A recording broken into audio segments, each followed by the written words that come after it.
We are back, and we're moving into our second conversation for today, a very critical one.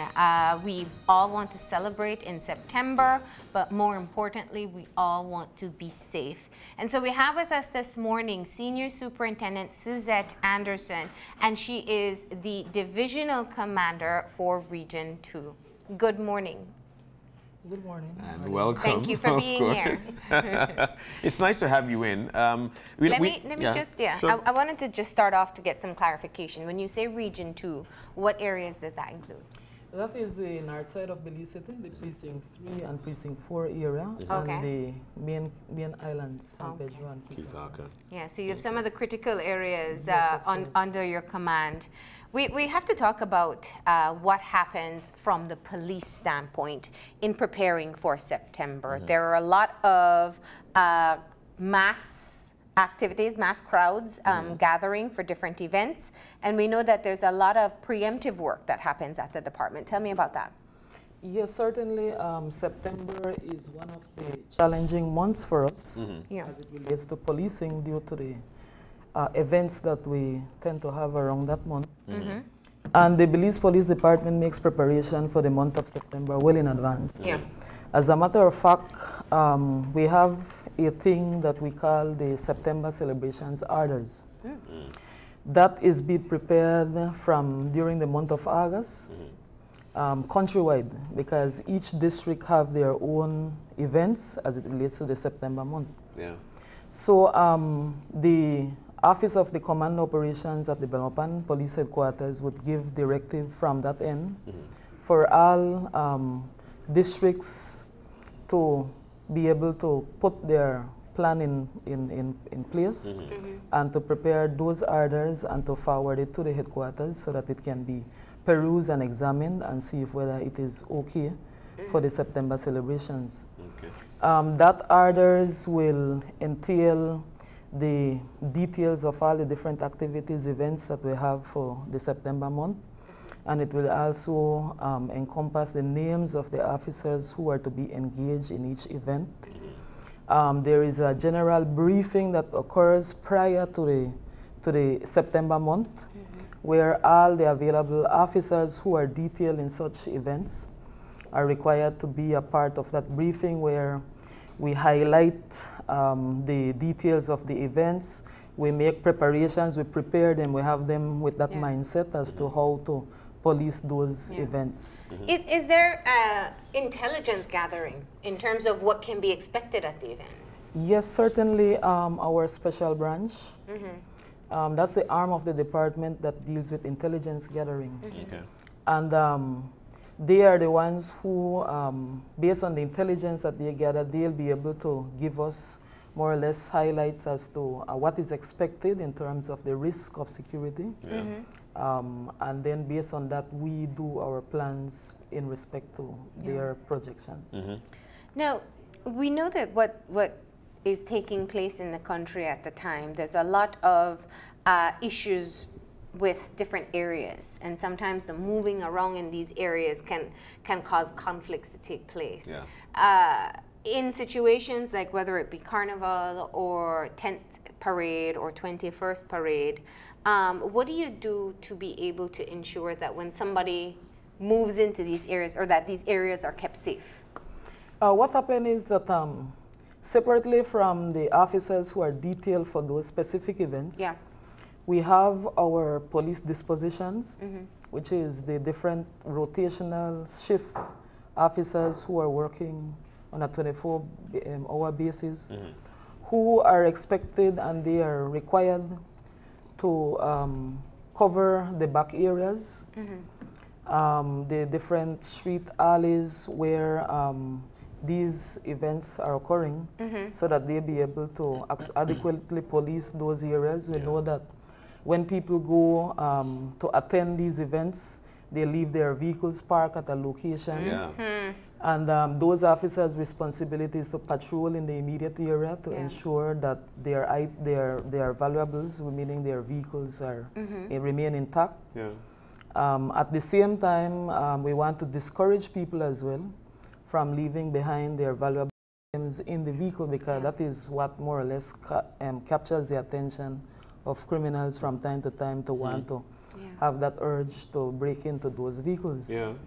Likewise, because we know that people pass through certain back streets leading up to the area where the events take place, we know that there is that propensity for them to be robbed. Yeah. So our officers as well are to patrol these areas to prevent those incidents from occurring. So we're going what I hear from you is increased patrols for one. Yes. Secondly, in the event of some of these larger events, you have people deployed beyond the main area. So in Carnival, they'll be deployed within different neighborhoods, monitoring what's happening there. Yes, of course. And one of our main strategy has to do with motorcycle patrols. That works a lot for us in those areas. Okay. Especially with what traffic's going to be like. Yes, Now, I wanted to ask, because one of the key things about September is that we know there's a lot of excessive drinking. And it means, and I've seen this so often with Carnival, that even as a police officer is trying to maintain the crowd, whether it's pushing them back into a safer area, they're coming in contact with people who are intoxicated, and it can very easily escalate. What's the protocol in place from the police department in terms of being able to respond, knowing that people have had too much to drink and clearly it changes their behavior? Yeah. Well, if it is that we are working in line with the parade, meaning that we have to accompany the parade, there may not be so much that the officer who is walking along the parade can be able to focus and deal with those individuals. Yeah. Because then the focus has to be with the security along with the parade. Yes, yes. But the other officers who are to patrol alongside, those are the officers who would have to be called in to come and deal with that situation. We operate by way of handheld radios. So that's our communication network. Yeah. So if there's a situation that we realize we will not be able to deal with at the material time, then we call and we assign other officers to come and deal with the situation. No, I mean, my question has more to do with the fact that you know you're going to be dealing with a hostile personality. So if you have to talk to me or deal with me right now, it's different than if you had to deal with me when I'm intoxicated and clearly going to be a bit more hostile or a different personality. Well, if you are behaving disorderly, or if it is that you are displaying that personality or that behavior, then definitely we may have to remove you from the area. Yes. Yeah. You know, and that's exactly where I wanted to go. One more question though, just in terms of if I see someone who is publicly intoxicated and perhaps posing danger to the crowd that's around. I'm here with my family. I don't like that behavior, that drunken behavior that's taking place. Can I call the police on a day like the Carnival and ask them to come handle the situation? Yes, certainly. Because like what I mentioned, we operate by our communication network system that has to do with our radios.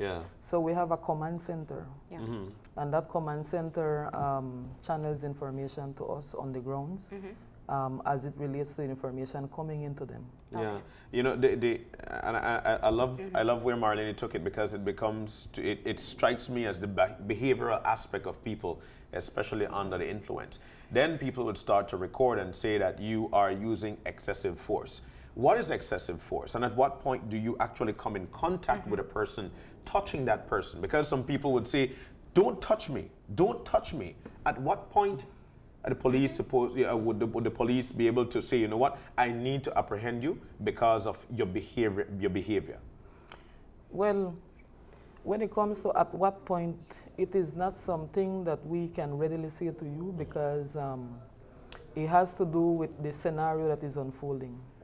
I cannot tell you that at this point I will be able to have the standpoint to really use force against you. It all depends on how the situation evolves, right? For instance, if you're approaching an individual and then at the time you have made you have exercised all your restraint with that person, but that person is seemingly unruly. Yeah, behaving hostile. Then, yes, then you have got to use force on that person, but at the same time, you will know what is the limit of your force. Yeah. Sorry. One of the things that I think always comes to mind for me when we look at these mass gatherings, there is, in fact, a rule that if you're going to have an expectation of a large crowd, you should hire additional police officers to manage the crowd. So you have a team working in, let's say, a concert or whatever public event that is taking place.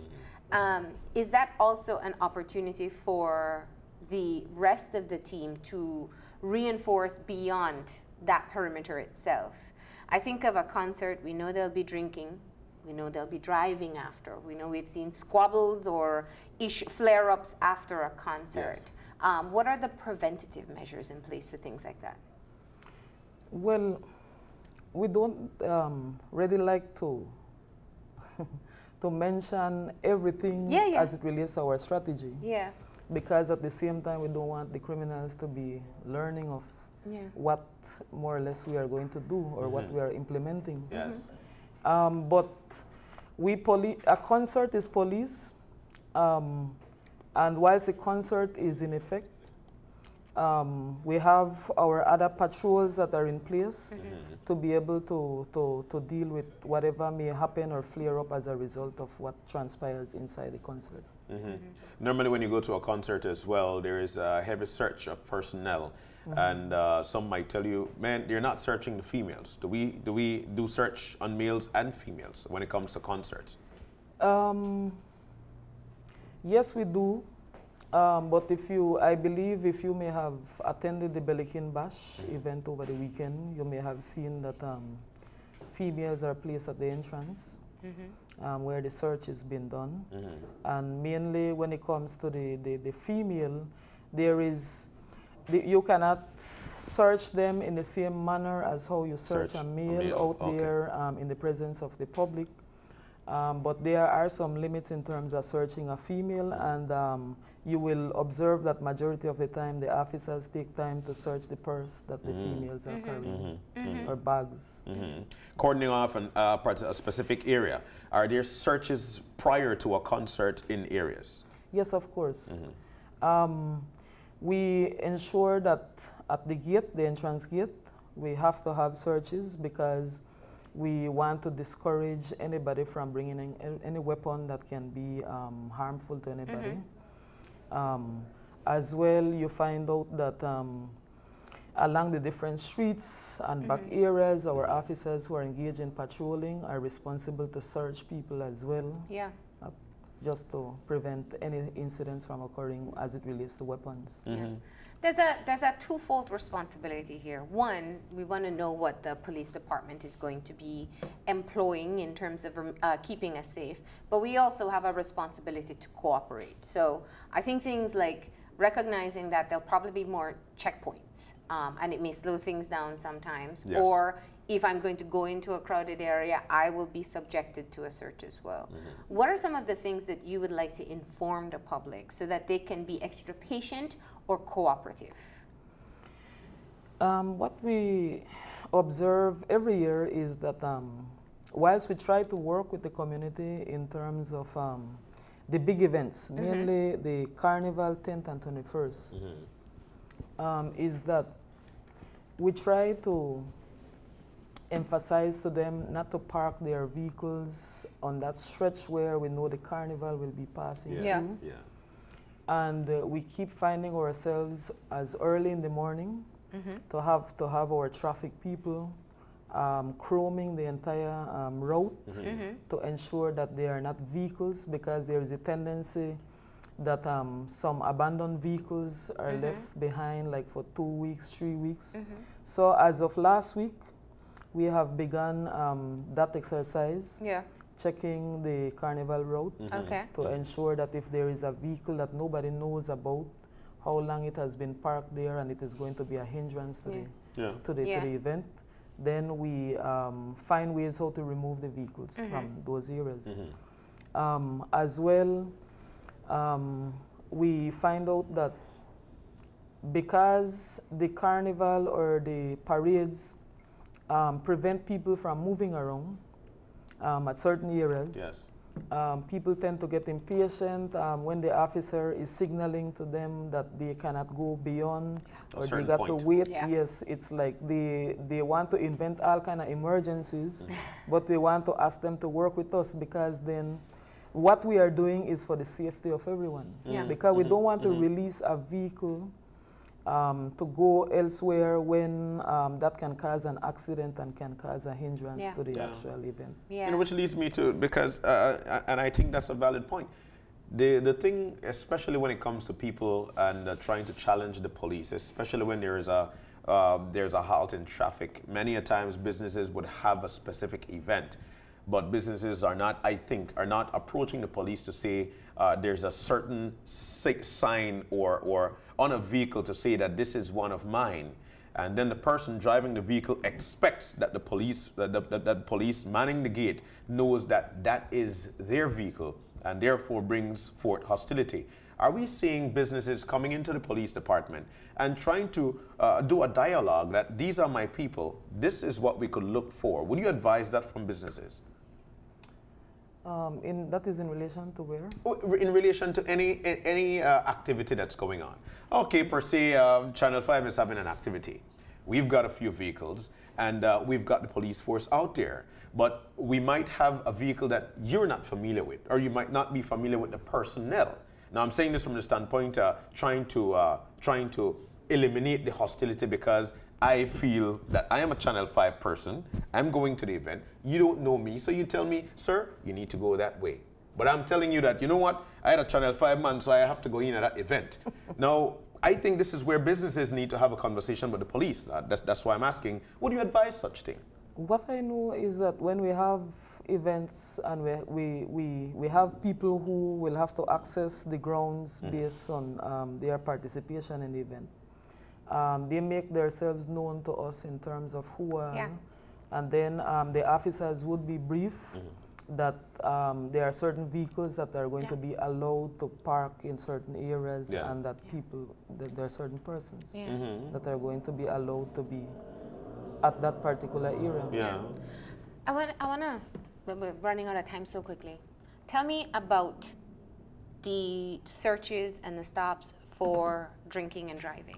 We know there was a recent donation for with breathalyzers, and we've heard many times about how it may not be admissible in court and all these things, but if you detect someone with a high blood alcohol content, you can stop them from going further in driving on the road. Will there be a more stringent approach in being able to monitor people who are getting behind the wheel drunk? Yes, what we have in place is our highway patrols. Yes. Because as you know, we have been affected considerably as it relates to fatalities on the highways. Yes. So what we have in place and we increase during these particular event times is our highway patrols, our VCPs. If you notice around the city per se, we have some mandatory VCP locations. Those officers have to engage themselves in stopping vehicles that pass through those VCPs. And if it is that one is suspected to be under the influence of liquor or alcohol. Even within the city? Yes. Okay.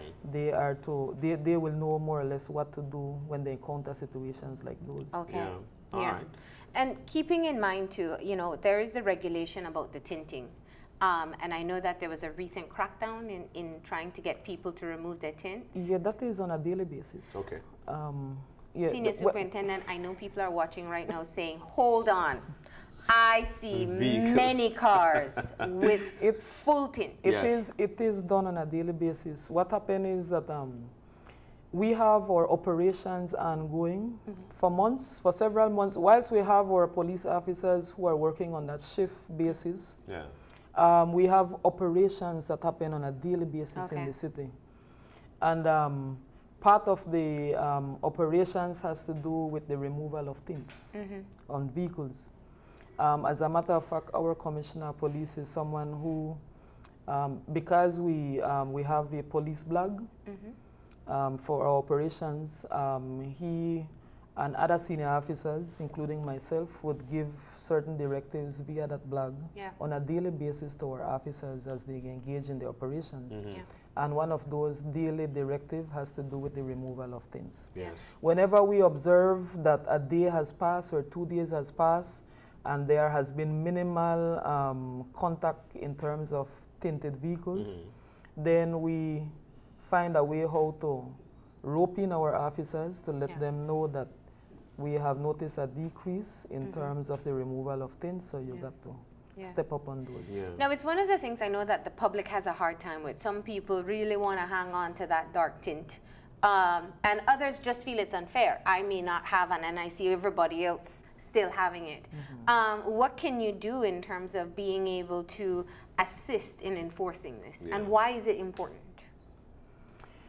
Well, the reason why it is important is because we find out that when we have crimes being committed, they will happen because people who are inside these vehicles that are heavily tinted are the ones who are out there committing some of the shootings, robberies. And so we got to enforce the removal of the tint on those vehicles because then when we do that, we handicap them from committing crimes. I know that when it comes to enforcing it on other people, it is a bit of a challenge. We do give warnings. It is a bit of a challenge for people because I know that it's like you are interfering with something in relation to the privacy of some people, because then, you know, some people... if it's a rule, it's a rule. Yes. So what we try to do is to work with people and to first warn them, and then after the warning, then we definitely have to enforce the removal. Are police vehicles allowed to have full tint? Yeah, there are some, because of the nature of the job that they do. There are some that are allowed. Yes. All right, let's go back to just final warning tips. What we didn't touch on, what is also important, is that we've seen more and more cases of people having home invasions. Talk to us about some of the things that we can do to prevent any form of crime being done on your property or to you personally. Well, certainly, the first, in relation to, I know you use the word home evasion, but in our laws it is known as aggravated burglary. I know. And certainly, when it comes to aggravated burglary, or burglary, those are crimes that are committed in homes, inside homes, and we want to encourage neighbors to be on the lookout for any strange occurrence, because burglaries tend to occur whenever there is no one inside the house. We have aggravated burglary occurring when someone is inside the home, and it happens that from time to time, those who prey on these people's home may not know that someone is inside the home.